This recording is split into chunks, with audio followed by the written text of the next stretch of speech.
Hey y'all, I'm Susan at the Hillbilly Chicken Ranch, Homestead Happenings, episode 11. So what's worked and what hasn't on our homestead? Way back in 2013, we took a leap of faith, leaving the big city of Memphis to move to country life. We both love the mountains, but we couldn't afford the property over in Arkansas.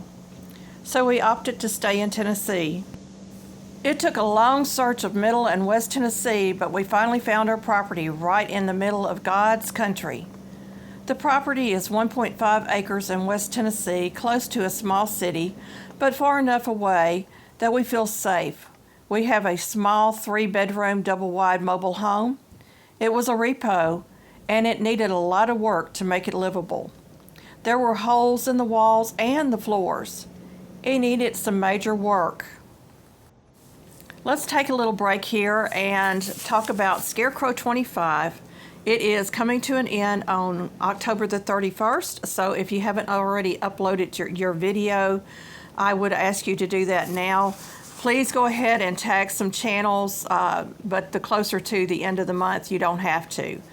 So to do this, you need to upload a friendly family video anytime in the month of October. Use the hashtag Scarecrow25 in the title or the description.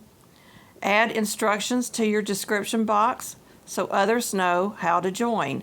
Tag my channel and some channel friends so that they can join in the fun. Add the official playlist link in your description box. You can dress like a scarecrow, create a scarecrow decor indoor or outdoor, paint a scarecrow, put on a skit or play of a scarecrow, and of course you can use your imagination.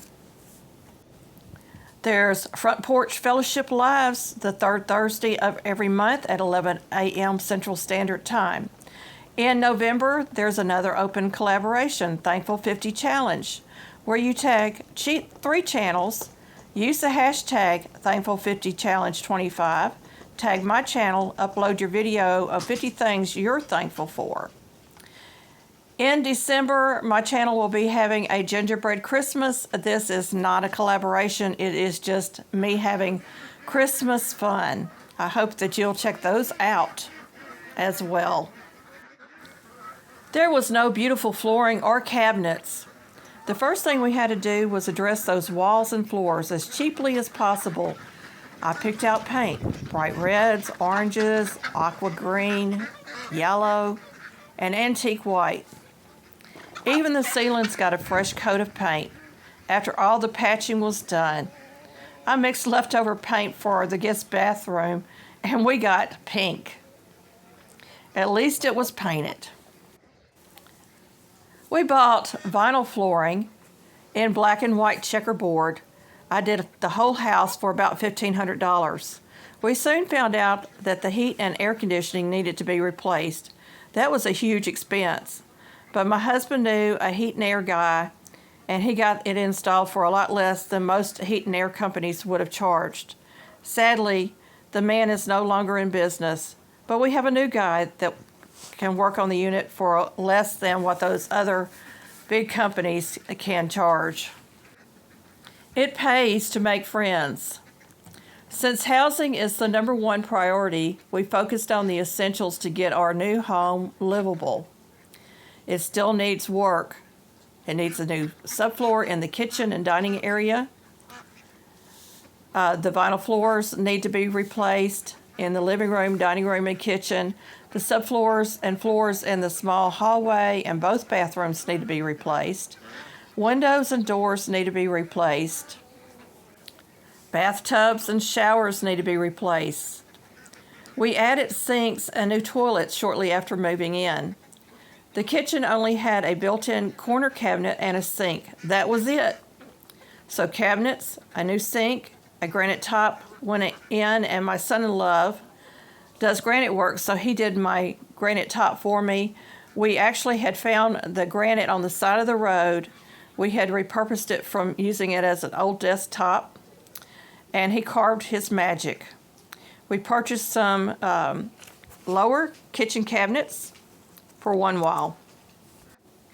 Those cabinets are a French style cabinet, and we love them. They were made of repurposed wood and windows, and it brought architectural structure and French country style ambience into my galley style kitchen.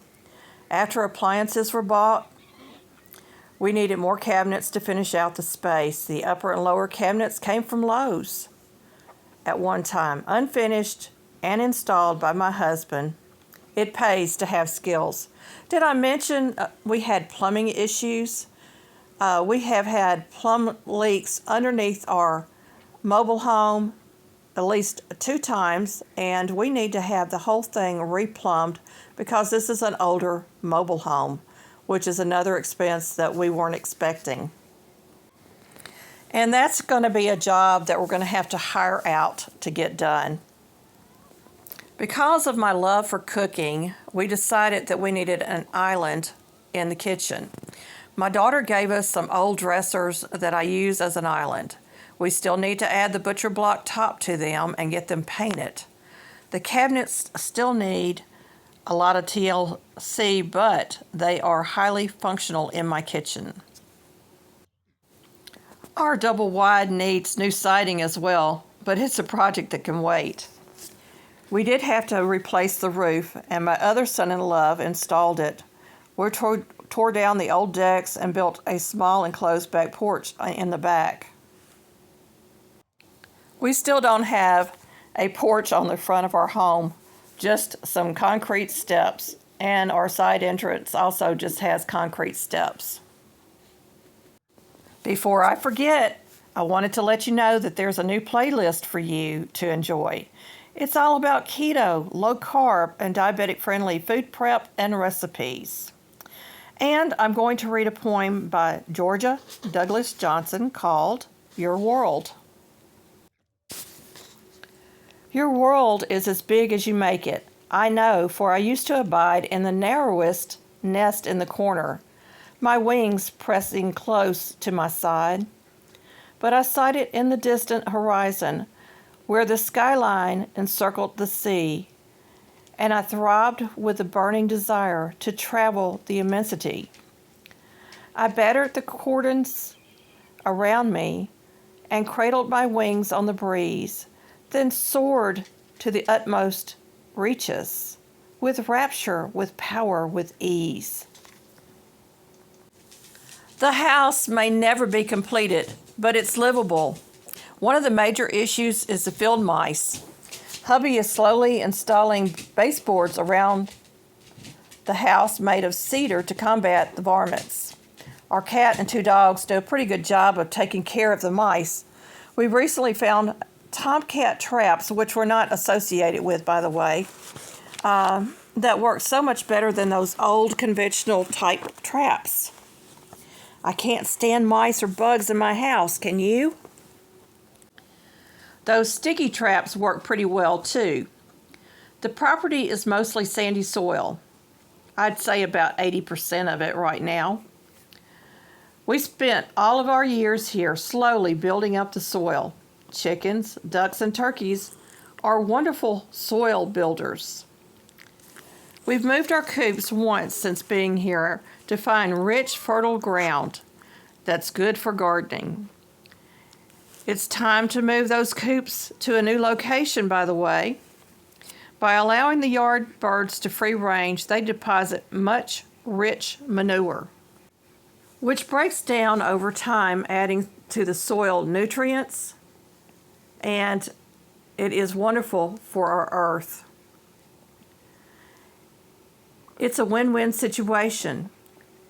They give us eggs, fertilizer, and meat for the table. Raising chickens are fairly easy. It's the winter months that I dread because I take on both morning and evening feeding, plus the water buckets freeze in the wintertime. Our well pumps are freeze resistant, thankfully, and that is a blessing. Having well water means free clean water except for the electricity to run the pump, and we had to replace the air tank, the switches, and the well pump. Expenses not expected. We had to hire out for those. We've had good and bad experiences with the local well companies. Okay, for the water buckets inside the coop, we use old tires filled with hay to insulate the water buckets in the winter. We only need to break the thin ice on the top. But outside, the water freezes. It means dumping ice buckets over and allowing the sun to melt the ice enough to refill the buckets with fresh water. So we plan on purchasing enough buckets to have one set empty at all times and alternate buckets each day. Winter months especially, it's important to me to check several times a day for eggs, or we'll end up with frozen and broken eggs. The winter months also means adding some herbs to help our chickens stay warm. We add cayenne pepper flakes once a week to the feed. In the summer, we'll add pepper flakes, oregano, and basil for extra nutrients to the feed. And once a month in the fall and winter. Our chickens also get pumpkin seed and squash and pumpkin for an extra treat. The pumpkin seeds are really good for deworming. We learned early on that the chicken coops don't need heat lamps. A heat lamp can get knocked down and cause fire. Don't use them.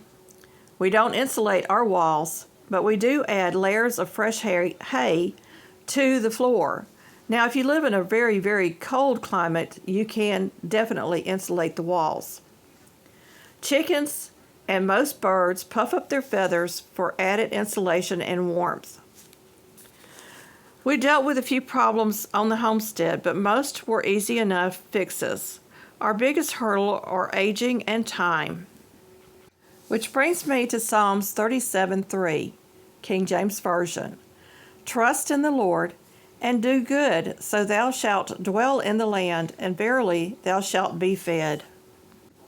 I would also like to take a moment and tell you about the products that I would like to review.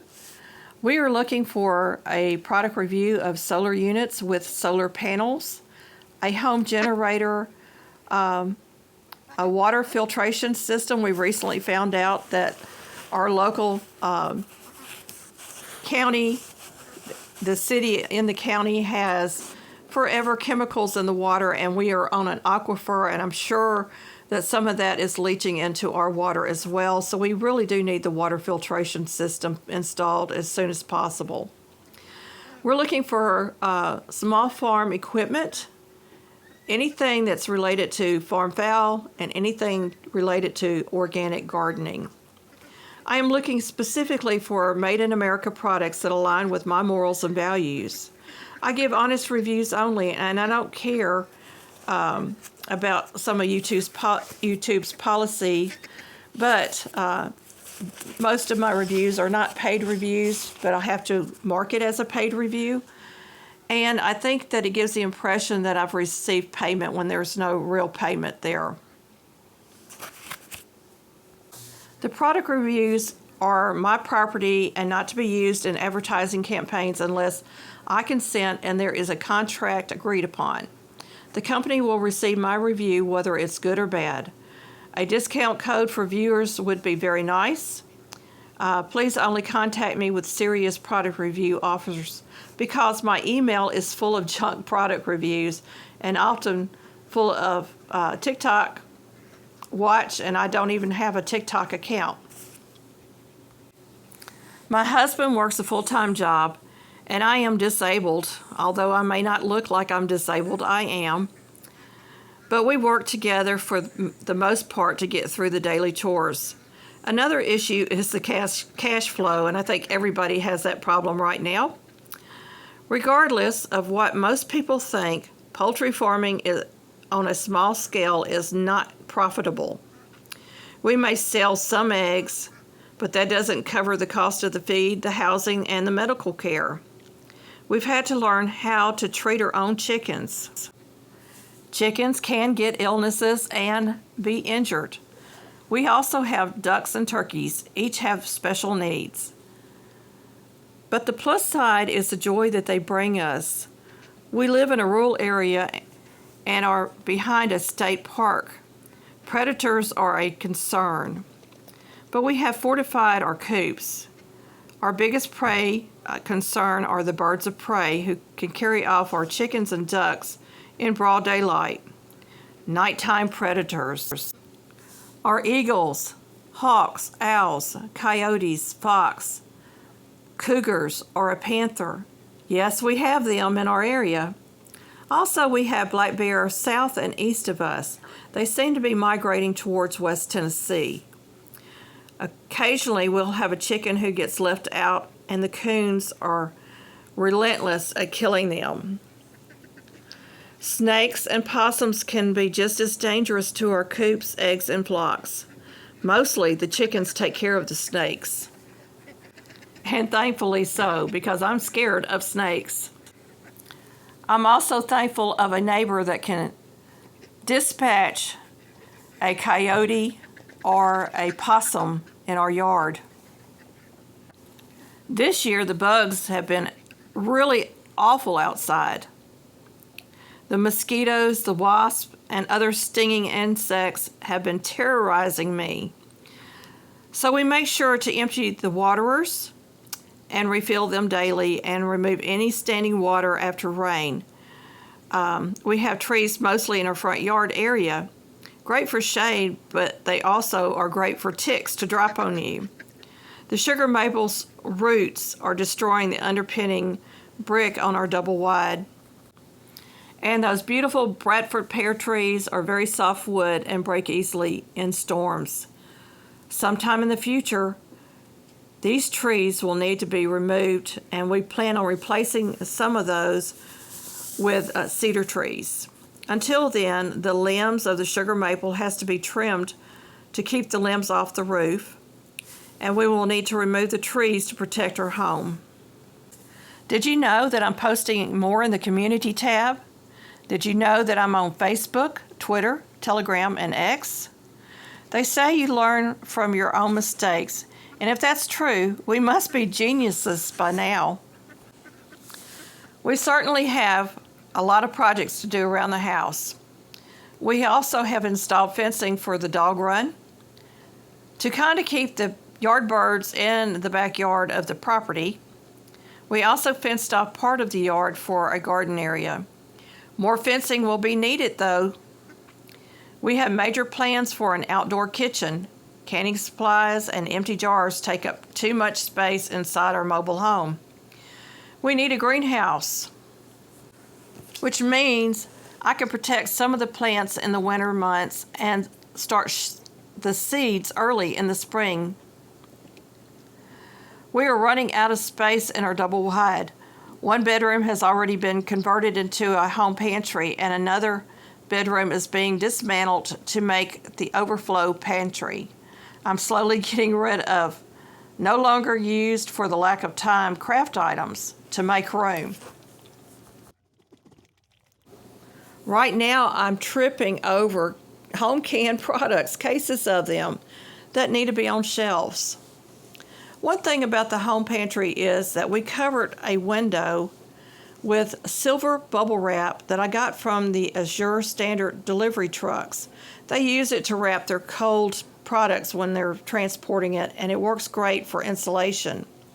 We also use a blackout curtain in our pantry to block out sunlight. Light is the enemy of home canned goods, and a dark, cool room is its friend. When it's hot outside, the AC vents are open. When it's cold outside, the heat vents are closed. We control the temperatures this way in our home pantry. Another thing is under house vents. They are open in the summer months and closed in the winter months. We use extra insulation around the doors and check seals on the windows to save money for heat and cooling. Living in a mobile home is a little different than living in a house, but not much different. It's just knowing what things you need to do in order to keep your house warm in the winter months and cool in the summer months, because mobile homes can be very hot in the summer and very cold in the winter if you don't know what to do. Money flow is hard these days.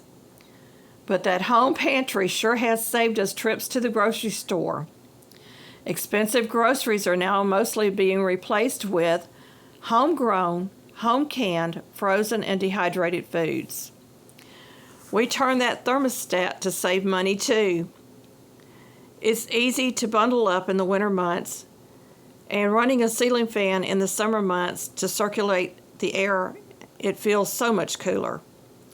Keeping our tillers, lawn equipment, and transportation in top working order also saves us money. Let me know in the comments what is your biggest concern on your homestead. What works for you and what didn't? Remember, homesteading is a commitment, and it takes your life into your own hands to become self-sustainable. It frees yourself from the dependence on the outside resources. We do this as much as possible. While we aren't completely off-grid, we have made major steps towards self-sustainable living and loving it. Our next episode, number 12, will be on Homestead Hospitality, creating a cozy space on a budget. Our podcasts are every Tuesday at 6 a.m. Central Standard Time. I hope you'll join me there for more homestead happenings.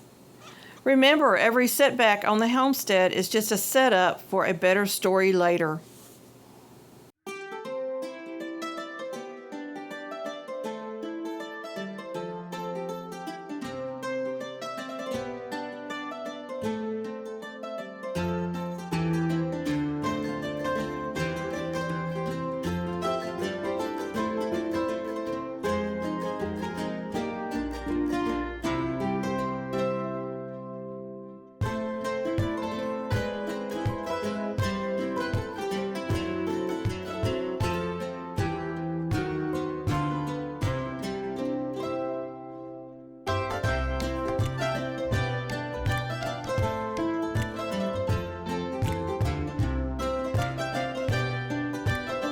Here's some content I think you might like.